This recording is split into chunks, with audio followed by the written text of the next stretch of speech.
In this video, I wanted to share a few conversations, interesting subject matter that's come across my radar screen this week. Some comments from some of the viewers of this channel, as well as a few interesting conversations with some colleagues or peers, friends, and acquaintances of mine.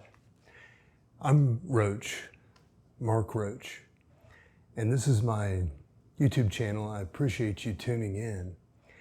And I wanted to share some things today that are more just present day, like in the moment stuff that I've captured in some notes along this week that seem to spawn from the channel that I'm putting out there. And, you know, hopefully this channel is working for people.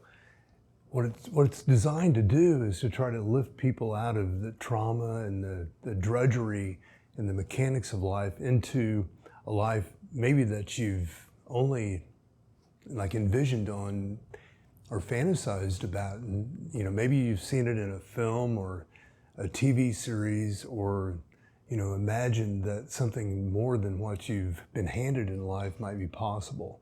So that's where transcendent comes from.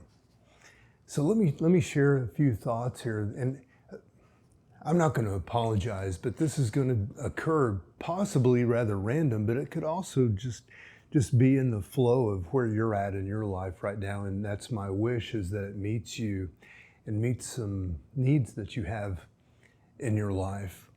Let me tell you, first of all, I've noticed that a number of viewers here are middle-aged or older, and that surprised me. Some other channels that I've worked with, some other feedback that I've gotten have drawn a different demographic, but I want to celebrate that, because I think there's an entire generation or two, maybe three, of mankind that are living into their 60s, 70s, and 80s, even their 90s, with a degree of health and vitality and of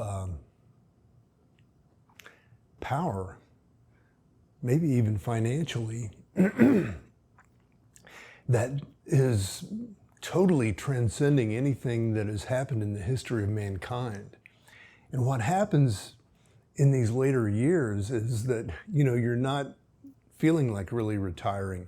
You're not maybe feeling like dying or becoming that grandparent or great-grandparent or even parent, you know, that you were conditioned to be in the 60s, in the 50s, in the 40s, or maybe even the 1970s.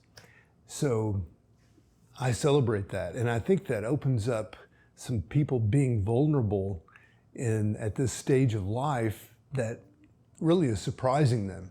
And those are the people that I'd like to attract to this channel and begin a conversation with, because it's all right.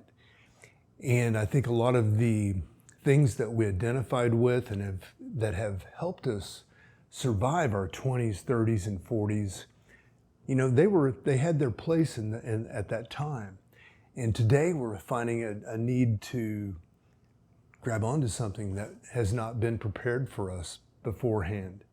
And that's where those of us that have survived trauma, like myself, have struggled with this for years and have some encouragement to offer, hopefully, to our fellow man.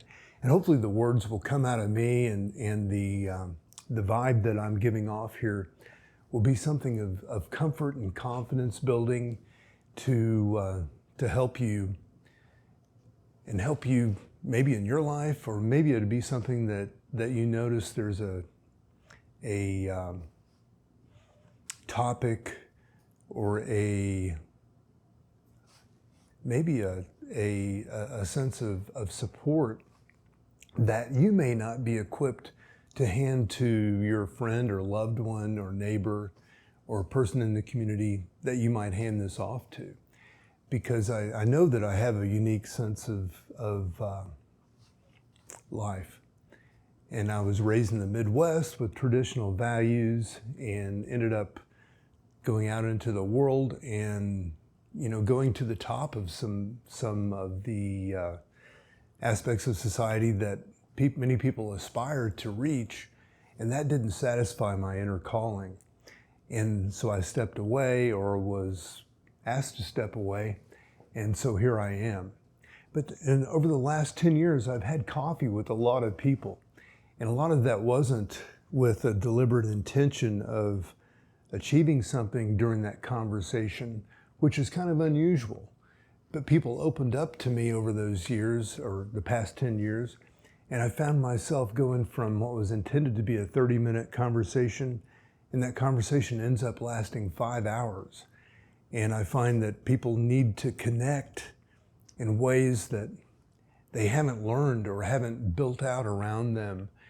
And just to have someone listen to all of the aspects that are coming to light as I sat down with all these people over the years, probably well over 10,000 hours of conversations, or of listening and connecting to people and gathering feedback about what's going on in their lives.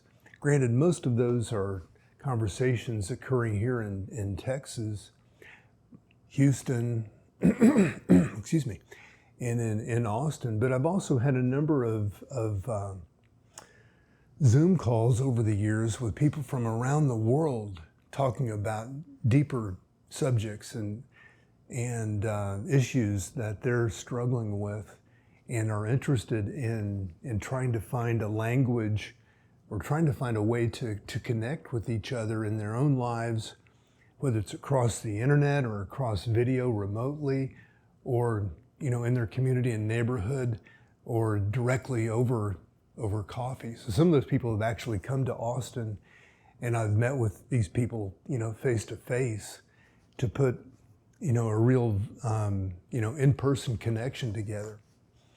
So, the aspect, let me just look at my notes here, because, we live in an unprecedented age of large population of people who have lived through conditioning and are now looking back and able to see themselves and see the world and see the patterns of the younger generation that are now coming up, and see how, we have concern as the middle-aged and older population look back, and we see the games that are played, the manipulations that are being cast upon our children and the generation right behind us, and even our grandchildren. And you can see the positives of that in creating a safe and healthy environment for kids to learn who they are, and to begin to, build up build their future. And then you probably have a better perspective over the conditioning that you yourself, were cast into your life, and whatever regrets you have about, how that may have held you back or not supported some things that you were really all about. You may be overwhelmed with the idea of now having, in middle-aged or older age, a chance to live out that stuff. And you may not know how to do it. So there's a whole host of things that are happening now in the world due to our transparency and due to the technology, as well as the health and vitality that many of us have in middle-aged and then into our 80s and 90s, that are really surprising us. And I want to make sure that we do the best we can to capture the strengths and the power and the uniqueness of this era of mankind. And I think that's a real opportunity for us.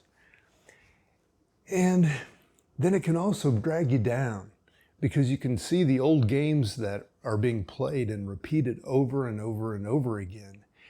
And you can't help but come into to confront the idea that,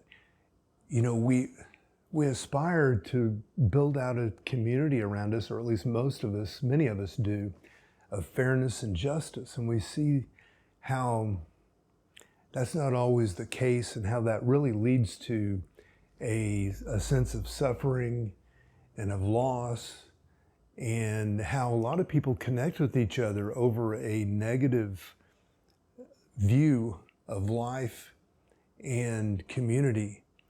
And, I aspire to help others heal and evolve above that to the point that we can see the positive and see the power that we actually have to create a reality around us that is positive, yet real and rooted in reality. And that's part of the purpose of, I think, maybe my life, is to try to help not only me, enjoy that, in my immediate sphere of influence and environment, but I'd like to feel that I can help inspire others or provoke others. Not that they have to look back and say, well, Mark did this or Mark did that, because I think it's done in your own way, and your way may be completely different than mine. So I found that the endings that whenever someone does address this sense of ending, or whether it may even be dealing with a trauma and feeling like your life could be over soon, opens up a world of possibilities that you may have never considered, and perspectives. And that's part of what I'm finding in my life, is that I have access to a number of different perspectives that are rather unusual but not bizarre, and they are grounded in possibility and in reality. So part of it is an aspect of noticing the programming. Some people may call it hypnosis, or the sleepiness that mankind has. And I smile when I say this, because I'm not trying to be dominant here and say some people are awake and some people are asleep. But it does take some courage, or in some cases like mine, it almost seems like stupidity from time to time, to step out and follow that inner calling and see where it goes without having an end in mind. And, there's a book that I think Stephen Covey wrote years ago about beginning with an end in mind. And that caused me a lot of frustration, because I didn't always know where I was going, but I knew I had a lot of feelings inside that needed to be expressed and dealt with. But because I couldn't envision that end, I kept them suppressed. So there may be something in that for you as well. So I think we also have an economy around us that is built on a lot of excesses. And if you're aspiring to feed all of those excesses without understanding what your real needs are, and I'm not condemning anybody that has the ability to do more than they need, or give more than is needed to their loved ones. And I think that's a very personal decision. But I think just acknowledging excess versus need is super important to recognize.